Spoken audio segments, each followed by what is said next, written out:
first of all, I wanted to ask your reaction about Biden's decision to step down from the November polls. What is the reaction of Democrats over there?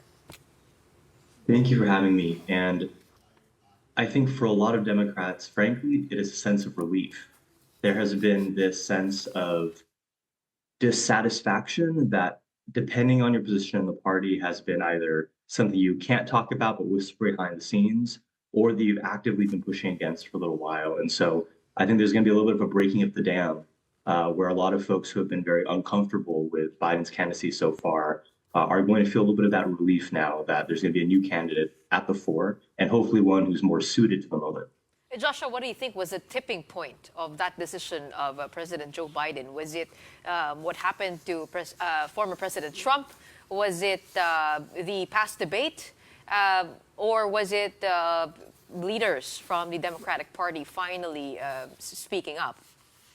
I do think it's a combination of all those things. The truth is that Joe Biden has been in public office in various forms for around 50 years, right? Half of a century in various forms of leadership as a senator at age 29, right? All the way now to being president. And so he's someone who has been in the public scene for so long that leaving in this role at the peak of his career in terms of accomplishment, I'm sure must have been a very hard decision.